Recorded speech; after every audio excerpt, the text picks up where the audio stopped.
Şimdi sevgili gençler, öncelikle yarın 19 Mayıs. Gençlik ve Spor Bayramımız ve bu bayram sizin için. Gerçekten bu bayramı bayram gibi geçirebilecek bir gençlik. Bizler ne yapmamız lazım? Hep birlikte bunu oluşturmamız lazım. Kendimizi tanırsak, kendimizi bilirsek, ondan sonra inanın önümüzde bütün kapılar açılır. Bütün kapılar. Ama şu anda toplumumuzda gençliğin bilmediği en büyük şey, çünkü biliyorsunuz insan bilmediğine düşmandır, kendisidir. Kendisi tam iyi bilemiyor. Nedir mesela bilmediği? Gözünü çok iyi bilmiyor. Göz neden yaratıldı ve bu göz neleri görmesi gerekir, neleri görmemesi lazım. Bu göz ne kadar uyuması lazım, ne kadar açıkta olması lazım. Şimdi bizim için verilmiş olan en büyük değer arkadaşlar, insan olarak yaratıldıktan sonra en büyük değer hakikaten bu değeri anlayabilecek olan bir aklın, bir fikrin, bir zikrin insana verilmesi konusudur. Ki hamdolsun şu anda bu güzide toplumda bunu görüyoruz. Şimdi göz çok önemli. Gözü bir kısmımız eğer şöyle bir kapattığımızda, bakın bütün dünyayı ne yaptık? Kararttık. Şöyle bir iki saniye bir kapatalım bakalım. Ne bir şey görebilirsiniz? Bakın ne bu mevcut olan güzellikleri ve ne de arkadaşlar önünüzü arkanızı bir şekilde göremezsiniz. Peki ne yapıyoruz biz? Bu gençlik olarak arkadaşlar eğer o 24 saatin 8 saatini, 9 saatini, 10 saatini uykuda geçiriyor ve kapatıyorsak o zaman bu gençlik gidebileceği bir nokta yok. Bir hedef yok. Onun için sizin gibi gençlerin arkadaşlar en fazla 4 saat. 4 saatten fazla gözü kapatıyorsan dünyaya bir defa arkadaşlar çok yabancısın demektir. Bu güzellikleri, bu mükemmellikleri, bu özellikleri bir defa görmüyorsun demektir. Onun için ilk etapta gözün ne kadar süreyle dinlendirilmesi lazım, bunu hep beraber çözmemiz lazım ki çünkü önümüzde çok büyük hedeflerimiz var arkadaşlar. Bu gençlik çok güzel şeylere imza atacak. Ama bu göz kapatılarak değil, uyuyarak değil. O zaman hep birlikte arkadaşlar bize verilmiş olan en kıymetli ve dünya üzerinde insanın kazanamayacağı, bir saniyesini daha kazanamayacağı bir tek şey var. O da zaman. O zaman zamanın çok güzel ayarlamasını yapmamız lazım. Bu güzel gençlikle saygıdeğer müdürüm, çok kıymetli hocalarım önce zaman ayarlaması yapıyoruz. Zaman yönetimi. Zaman yönetimini yaptığınız andan itibaren inanın siz artık hayatın lezzetini alırsınız. Yapacağımız şey arkadaşlar kendimize bir defa kıymetimizi, değerimizi vermek. Birçok gençlik kendi değerini halen bilmiyor. Mesela nasıl bilmiyor? Halen eğer 8 saat, 9 saat yatıyorsa kendine değer vermiyor demektir. Eğer halen bu gençlik sigara içiyorsa, alkol, uyuşturucu, bu tip maddelere bağımlıysa veya da dijitale bağımlıysa arkadaşlar hakikaten halen kendisi tanımıyor. O zaman ne yapacağız? Öncelikle sevgili gençler kendi kendimize bir silkeleneceğiz, kendimize geleceğiz. Ben kimim? Nereden geldim? Ben nereye gideyim? Ben neciyim? Yani bu soruları kendi kendimize soracağız. Sormadığımız andan itibaren arkadaşlar çoğu gençlik, çoğu böyle biliyorsunuz gençliğin aklı iki mecra var. Birisi hedefleri olan ve hedeflerin neticesinde gelebildikleri çok kıymetli yerler var. Bakın bunların örnekleri şu anda önümüzde görülüyor. Çok kıymetli öğretmenlerimiz var. Bu öğretmenlerimiz böyle tesadüfen, uyuyarak, rastgele şu anda burada sizin başınızda öğretmen olarak, müdür olarak durmuyor arkadaşlar. Ne yaptı biliyor musunuz? Sizin sıralarınızdayken dolu dolu lise hayatını geçirdiler. Lise hayatını unutmayın arkadaşlar. Bütün okul, eğitim, öğretim hayatını unutuyorsunuz. Bir tek aklınıza kalan lise hayatıdır. Ne yapıyoruz? Lise hayatımızda arkadaşlar, şimdi öğretmenlerimize de sorsanız ne ilkokulu hatırlar, ne ana sınıfını, ne ortaokulu, ne üniversiteyi. Bakın herkes liseyi hatırlar. Çünkü gençlik yılları arkadaşlar bizim için çok değerlidir. Tabii insan sadece derste de bağlı kalırsa arkadaşlar ne yapamaz? Yine başarılı olamaz. Çünkü zamanı bölmeniz lazım. Bölürken de arkadaşlar kendi arkadaşlarınızla zamanı geçirebilecek, o güzel tabiattaki o güzellikleri görebilecek, gezebilecek, hatta gençliğin kendine özgü o güzel etkinlikleri çerçevesinde eğlenebilecek. Çünkü arkadaşlar bunun hepsine ihtiyaç var. Ama hiçbir zaman böyle kendisi dağıtıp, kendisini böyle toplum içerisinde seviyesini, insanlık seviyesini düşürebilecek duruma da düşürmemesi lazım. Şimdi bazen İstanbul'da gittiğinizde, İzmir'de ya da bazı dizilerde gençlerin olmaması gereken şekilde gösterilen dizilerde arkadaşlar hakikaten biz onları örnek değil, bizim örnek alabileceğimiz çok önemli önümüzde neler var? Rol modeller var. Bakın sizin örnek alacağınız kişiler şu anda size televizyonlarda gösterilen o gençlik değil. O Survivor'lardaki ya da öbür işte gençlerin çok izlemiş oldukları arka sokak, ön sokak bu tip şeyler sadece zaman kaybediyor. Sadece sizin rakipleriniz olan diğer gençlerle zaman aranızdaki mesafe artırıyor arkadaşlar. Onun için sizler gelecek adına arkadaşlar şanslısınız. Çünkü şu anda önünüzde değerlendirebilecek çok önemli zamanlar var. Çok önemli, çok kıymetli hocalarımız var. Onlardan bilgileri dolu dolu alıp inşallah en güzel üniversiteye gideceksiniz. Üniversite tercih sizin elinizde. Özellikle kızlar, bayanlar. Bakın bu dönemde çok güzel çalışmazsanız sizin gideceğiniz tek bir üniversite var. O da Kocaeli Üniversitesi. Kocanın eline düştüğün andan itibaren vay halimize. Şimdi burada bir bakıyorsunuz ki ondan sonra hayat tamamen zehir zemberek oluyor. Sonra bir bakıyorsunuz boşanmalar oluyor. Sonra hayatın tadı tuzu kaçıyor. Ama onun için sevgili kızlarımıza ben şunu söylüyorum. Öncelikle arkadaşlar sizler erkekler kadar, bakın erkeklerin de sizler kadar bir defa ne yapması lazım? Kendi değerini bilip şu anda ben yarını düşünüp, çünkü arkadaşlar çevremizde çok öyle insan var. Annesi okumamış, ablası, kardeşi, teyzesi, halası okumamış. Şu anda bir beyefendinin hakikaten tabiri caizse bugünlerde en çok üzerine durduğumuz kadına şiddet olayını gerçekleştirmesinin birçok sebepleri var. Bir sebebi de bu. Yani kadın okuyup, kendisini yetiştirip, kendisini bakın burada belli bir makama geldiği andan itibaren eşiniz de size ona göre değer veriyor, kıymet veriyor. Maalesef toplumumuz öyle oluşmuş. Sizin makamlar, mevkiler, sizin iş, şu anda biliyorsunuz imkanları, şu anda birçok KPSS çalışan, böyle kendisi kapatıp tabiri caizse nerede psikiyatriye gidecek duruma gelen üniversite mezunlarımız var. Ama ne yapmamız lazım? Şimdi bu sıralarda planlı, düzenli çalışırsanız arkadaşlar inanın önünüz çok açık olur. Mesela nedir bunlardan bir tanesi? Bir tanesi şu anda arkadaşlar zamanınız var. Çok iyi lisan öğreneceksiniz. Dil. Sizin diğer insanlarda tercih esnasında insanlar sizi tercih etmesi için dili çok iyi bilmeniz lazım. Önce kendi dilimizi, Türkçemizi çok güzel bileceğiz. Akabinde bu bölgedeyiz, birçoğumuz Kürtçe biliyoruz. Kürtçemizi akademik düzeyde bilmemiz lazım. Sonra İngilizceyi, bakın çok iyi bilmeniz lazım ki hangi işte olursanız olun, sizi diğerlerinde tercih ederken CV'nizi yazdığınız anda itibaren İngilizce de gidiyor. Bir de Arapça, Kur'an-ı Kerim öğreniyoruz, değil mi? Çok rahat okuyabiliyoruz. Bakın Arapçayı da. Bir defa bir elden bir defa 4 bitir rahatlıkla öğrendik. Zaten uykuyu da 4'e indirdik. 4'e indiren öğrencinin ekstra dillerle çalışabilir. Uykuyu 4'e indiren adam 4-5 dil daha öğrenebilir. Şimdi arkadaşlar siz yarın öbür gün eğer bunları şimdi yapamazsanız öbür gün çok geç olur.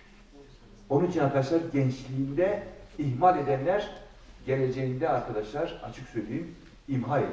Yani hiçbir şekilde önü açık değil. Kapanmış. Bütün kapılar kapanıyor.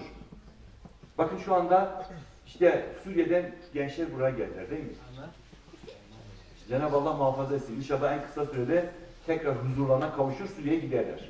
Şimdi Suriye'deki gençlerden Türkçe bilenler olsaydı, değil mi? Burada gittikleri her yerde çok rahat, her ortamda çalışabilirlerdi. Ama nasıl çalışırlardı?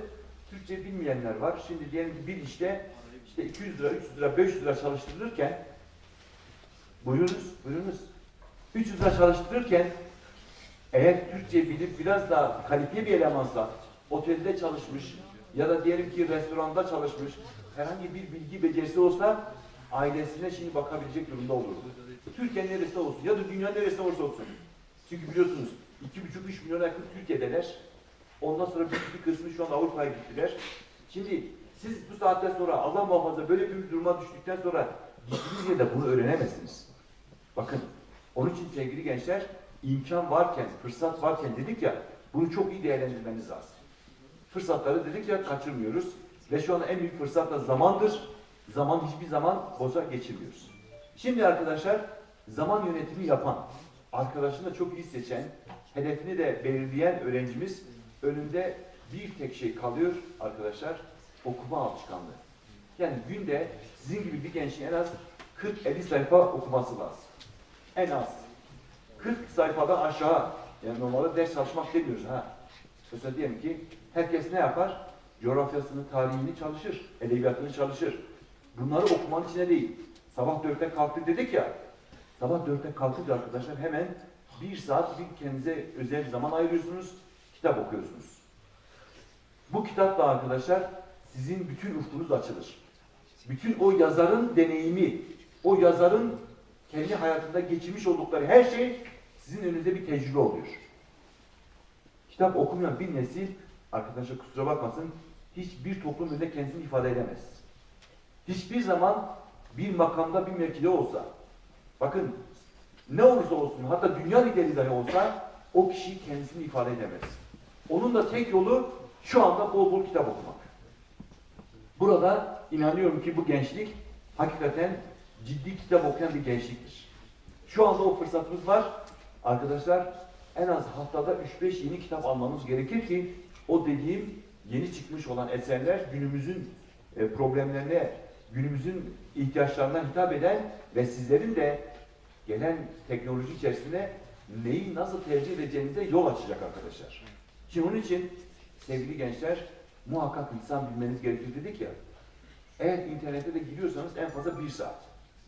Maillerinize bakarsınız. Çünkü neden? Eskiden herkes mektup yazardı. Şimdi mektuplarımız yani postalarımız e-posta olarak geliyor. Elektronik. Her şeyimiz elektronik oldu. Sizin dostlarınız önemli şeyleri size maille gönderir. Burada mail adresi olmayan var mı? Mail adresi olmayan. Hemen yarın açıyoruz. Şimdi neden size güzel şeyler göndereceğiz? Güzel güzel paylaşımlar yapacağız arkadaşlar. Ve bizim gönderdiğimiz her şey bir makale. Ve bir kıssadan hisse ve özellikle sizler gibi gençlerin ya başkanım ben kitap bulamıyorum, hocam kitap bulamıyorum diyenlere kitap göndereceğiz. Arkadaşlar bütün dünya şu anda, bütün kitaplar PDF olarak özellikle internet ortamında hepsi ücretsiz. Hangi alanda isterseniz. Mesela diyelim ki eskiden arkadaşlar özellikle hem dini eser olsun ya da diyelim ki sosyal alanda, kültürel alanda, sanat alanında, müzik, spor alanında bir esere ulaşmak hakikaten burada işte kilometrelerce gidip bir kütüphaneye bulup orada oturup zaman kaybetmek varken şu anda bütün kütüphaneler telefonlarımızda ya da bilgisayarlarımızda. Arkadaşlar o telefon ve bilgisayarlar sadece bunun için kullanılacak. Yoksa saatlerle Facebook'ta, Twitter'da, Instagram'da girerek birilerini takip etmek, birilerinin şeyini takip etmek değil. Ha bunun için de 5 dakikanızı ayırın. Tuşba'ya bir girin. Tuşba'da neler yapıyoruz? Ondan sonra tekrar işinize devam edin. Çünkü sizler için çok güzel şeyler orada paylaşıyoruz. Neler yapıyoruz? Gençlik için neler yapıyoruz? Memleket için neler yapıyoruz? Bundan haberdar olmanız lazım. O da en fazla arkadaşlar 5 dakika. Hadi 5 dakikada arkadaşlarınızın durumuna bakın. 10 dakikada fazla sosyal medyada olursanız arkadaşlar siz asosyal olursunuz. 10 dakikadan fazla girdiğinizde arkadaşlar kendinizi biraz check-up etmeniz lazım. Ben ne yapıyorum? Zamanımı öldürüyorum burada. Onun için arkadaşlar sosyal medya 10 dakika yeterli değil mi? Anlaştık o kısımda. Bir saatte arkadaşlar makale okumak internette önemli olan güzel şeyler var arkadaşlar. Onu takip edersiniz. Bir de çok güzel animasyonlar var. Meslekleri tanıtan. Şimdi dersiniz ki ya ben işte eczacı olacağım. Ya da ben doktor olacağım. Ya da hemşire ya da öğretmen. Bunlarla ilgili püf noktalar. Bunların artıları eksileri. Ya da işte geçen birini gördüm dedi ki hocam ben dedi uzay bilimci olacağım. Dedim maşallah. Yani hakikaten tebrik etmek lazım. Uzay bilimci olup da hedefleyip de onun yolda giden üniversitesini okuyup güzel şeylere yol açan gençlerimiz de var. Şimdi biz eğer arkadaşlar zamanımızı gerek sosyal medyada gerek hakikaten internet ortamındaki bu faydalı eserlerde geçirirsek inanın dünyada bir defa lezzet alıyoruz. Yoksa kendi kendimize zehir ediyoruz dünyamızı. Onun için internet üzerinde saatlerce zamanı kaybeden ne yapıyor? Kendisine zulmediyor. Ve arkadaşlar bir bakıyorsunuz sana hastalığı başlıyor. Epilepsi. Biliyorsunuz sinir sisteminde arkadaşlar şu anda bazen böyle fotoğraf çekildiği zaman akan bir televizyon görüntüsü varsa ne yapar? Onlar sürekli akarlar biliyorsunuz. Akacak ki görüntü meydana gelsin. Onun için ne derler? Çok küçük yaşta çocuklar televizyon izlemesin. Çocuklar eğer 6 yaşına kadar televizyon izliyorsa bu çocuk otomatikmen gelecekte gizli bir epilepsi hastasıdır. Arkadaşlar SARA meydana gelir, Allah muhafaza, nöbet geçirdiği andan itibaren hayatı gidiyor zaten biliyorsunuz. Bunun için arkadaşlar kendimize hakim olmamız lazım. Vakarlı bir gençlik, dürüst bir gençlik ve vefalı olan bir gençlik arkadaşlar, bunların her birinin değerini bilmesi lazım. Bir de arkadaşlar en çok değerini bileceğimiz anne babamız. Maalesef bu gençliğin, özellikle milenyum gençliğinin en çok ihmal ettiği ailesi. Annesi, babası. Yani sanki annesi, babası değil. Bazen öyle görüyoruz. Ama tabii toplumumuzun %90'ı anne ve babasının hak ettiği değeri verir. Onun için arkadaşlar her gece gittiğinizde önce bir annenizin, babanızın elini öpeceksiniz. Çünkü kavuştuğunuz problemli bu kadar dünyada sapasağlam bir şekilde annenize, babanıza ulaşabildiniz. Sabah ayrılırken arkadaşlar sanki ulaşamayacak gibi ayrılmanız lazım. Onun kalbini kırarak değil. Öf anne, öf baba demeyeceksiniz aslında arkadaşlar. Çünkü onlar sizi bu saatlere kadar getirirken ne yediler ne içtiler. Ne giydiler ama bakın sizler için çalıştılar. Bir defa annesine, babasına öf diyen veya da onların duasını almayan bir gençlik yine arkadaşlar başarıya ulaşamaz. Hiçbir zaman muvaffak olamaz. Anne babamızın duasını asla arkadaşlar. Bakın onsuz yaşayamazsınız. Onun için sabah ayrıldığınızda bir defa muhakkak annenizin, babanızın elini öpün. Anne baba yani sanki askere gidiyor gibi ya da sanki gelin olmuşsunuz evden ayrılıyormuşsunuz gibi. Onlar da size o kadar sarılacak. Ya kızım sen nereye gidiyorsun? Okula gidiyorsun ya. Her gün ama arkadaşlar bazen unutuyoruz. Sanki bu ülfet peyda ediyor. Ülfet. Ülfet ne yapar? Sevgiyi de, muhabbeti de her şeyi de keser. Gaflet ve ülfet arkadaşlar toplumumuzun en büyük yaralarıdır. Yani sanki normalmiş gibi her şey aynı şekilde devam edecek sürekli. Ama arkadaşlar unutmayın bir gün başınızı kaldıramayabilirsiniz o yastıkta. Ve özellikle bizim maddi durumu uygun olmayan öğrencilerimize kırtasiye destek veriyor. Özellikle kırsalda oluyor daha çok. Burada da ihtiyaç olması durumda arkadaşlarımız da ne gerekirse yapıyoruz. Yani ben şu anda milli eğitimle ilgili yaptıklarımızı anlatıyorum. İnanın sanki milli eğitimin ortak bir kurumu gibiyiz. Ki öyle olmamız gerekir. Çünkü biz sizler için varız. Çocuklarımız ve gençlerimiz toplumun %80'ini teşkil ediyor arkadaşlar. %80'ini biz görmezden gelemeyiz. Parklar yapabiliriz, spor salonları yapabiliriz, kültür merkezleri, gençlik merkezleri ve bunlarla ilgili arkadaşlar yeni kurulan bir Tuşla Belediyesi olarak Allah nasip ederse önümüzdeki yıl hepsine sahip olacaksınız. Neden bu yıl yapamadık diye sorarsanız sevgili gençler yerimiz yoktu. Mesela Tuşla Belediyesi'nin şu anda projesi hazır. Mesela bir semt pazarı düşünün. Bir işte kapalı spor salonu düşünün. Bir yarı olimpik yüzme havuzu düşünün. Bakın bütün bunlarla ilgili projelerimiz var. Bunların bütçeleri ayarlanmış. Fakat yapacak yer yok. Mekan yok. Ha şimdi diyelim ki şehir dışına götürdüğümüzde çok yer var. Milli emlakta isteriz alırız. Ama biz istiyoruz ki hemen yanı başımızda olsun. Yürüme mesafesinde olsun. Ya da bisikletle gidebilirsiniz. Ve şu an arkadaşlar Tuşba'yı bisiklet kenti haline getiriyoruz. Allah nasip ederse bisikletleri dağıtmaya başlıyoruz. Sizin okulda da geliyor değil mi hocam? Sizin okulda da getireceğiz. Bir arkadaşlar sizler birçok öğrencimiz bisikleti olacak, evli yapım onlar bisikletle gidip gelecekler. Sağlıklı gençlik istiyoruz arkadaşlar. Tabii bu bisiklete geldikten sonra yollarımızın olması lazım. Bakın demin arkadaşlarımız slaytta size gösterdiler. Hemen iskelede yanı başınızda yürüyerek gidebileceksiniz. İskeleden üniversite kadar bir sahil bandımız var. 500 kilometre. Orada bisikletle sizler rahat tur atabilirsiniz, gezebilirsiniz. Ve yürüme yollarımız var. Ve arkadaşlar Van Denizi'ne artık sırtımızı değil yüzümüzü dönüyoruz. Van Gölü, Van Denizi artık bizim için bir külfet değil, bir böyle sivrisinekleriyle oradaki o pis kokusu da değil, daha güzel yönüyle göreceksiniz. Ve arkadaşlar bakın dünyada sadece denizlere verilen mavi bayrak var. mavi bayrağı ilk kez biz Tuşla Belediyesi olarak şu anda Ayanıs'ta aldık. Türkiye'de ve özellikle Avrupa'da da bunlar değerlendiriliyor. Ayanıs'ta bir plaj yapıyoruz. Bu plajımızda bayanlar ayrı, erkeklerin ayrı denize girebilecekleri çok temiz bir su var. Ve de Çolpan'da 2 yerimiz var aday gösterdiğimiz. Ayanıs'taki bu mavi bayrakta, çünkü Van Denizi'ne hakikaten Vanlılar yeterince istifade edemiyor. Yani sadece gidip yanında oturup semaverini yakıp çayını içiyor ona bakarak, sivrisinekler de çayına doluyor. Şimdi bize dedik ki önce sivrisineklerle sizi kurtaracağız. Biyolojik mücadele gerçekleştiriyoruz arkadaşlar. Rast geldiniz mi hiç bizim araçlarımıza? Van'da değil, bakın Türkiye'de ender olarak yapılan bir hizmettir bu. Biyolojik mücadelede biz şunu hedefliyoruz. Sizin sağlığınıza hiçbir zarar gelmesin. Sağlığınızı heba etmeyesiniz diye arkadaşlar.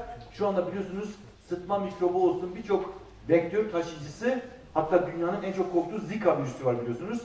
Bu Zika virüsünün de yarın Türkiye'ye gelse bile hiç tuş balığa korkmasın. Hiç tuş balığa çekilmesin. Arkadaşlar hiçbir sıkıntımız yok. Çünkü biz biyolojik mücadele yapıyoruz. Nedir biyolojik mücadele arkadaşlar? Larvasitler. Biz şu anda bütün su kaynaklarımızda onların üreme alanı, sineklerin, sivrisineklerin üreme alanı olan yerlere bakterileri bırakıyoruz. Bu bakteriler onları, hani bilgisayar oyunları var ya, sürekli yiyorlar. Yediği andan itibaren arkadaşlar bakteri sayısı artıyor. Bakteri sayısı arttıktan sonra larva fazlaysa onlar da artıyorlar. Eğer larva azsa onlar da azalıyorlar. Yani çok ciddi bir ekolojik denge var. Ve biz havaya hiçbir zaman arkadaşlar bir isteme bizim Tuşla Belediyesi'ne görmezsiniz.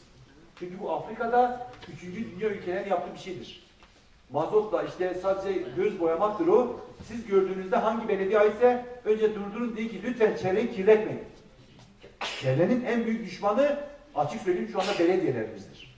Türkiye geneli eğer bir belediye halen şu anda bu 3. dünya ülkelerinin yapmış olduğu şekilde dumanlama yaparak sivrisinekleri kovacağım diye düşünüyorsa arkadaşlar sadece o paraları çöpe atılıyor. Bakın biz ne yapıyoruz? Biyolojik mücadele gerçekleştiriyoruz. Biyolojik mücadele bulunan üreme alanlarını tabiri caizse yetişmiş olduğu yerde arkadaşlar bir sivrisinek 1 milyar yumurta bırakıyor. 1 milyar. Sizin burada düşünün 100 tane sivrisinek olsun. 100 çarpı 1 milyar. Bunlar da döllendiğini düşünürseniz %80, %90 dölleniyor bunlar.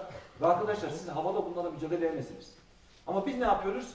Onların üreme alanına yeteri oranda örnek alıyoruz. Diyoruz ki buradaki sivrisinek popülasyonu bu. Ona göre larvasit bırakıyoruz. Ve arkadaşlar ve bunu da üniversiteyle ortaklaşa yapıyoruz. Her bir çalışmamız bir makale oluyor. Mesela geçen yıl yaptığımızı biz Çeşme'de bir konferansta bir böyle bütün belediye başkanlarının katıldığı yerde sunduk. Mesela diyelim ki bir İzmir Belediyesi ya da İstanbul Büyükşehir, Ankara arkadaşlar sadece bu iş için 20 trilyon para harcıyorlar. Yani bizim Tuşla Belediyesi'nin bütçesi kadar. Ben onlara dedim ki bunu bırakın bir tarafa. Biyolojik mücadele biz yapıyoruz Tuşla'da ve bizim sahillerimiz çok arkadaşlar. Sulak alan çok. Bir de biliyorsunuz bizim ahırlarımız da çok. Hayvancılık halen yapılıyor maalesef şehir içerisinde. Onları da çıkarmaya çalışıyoruz.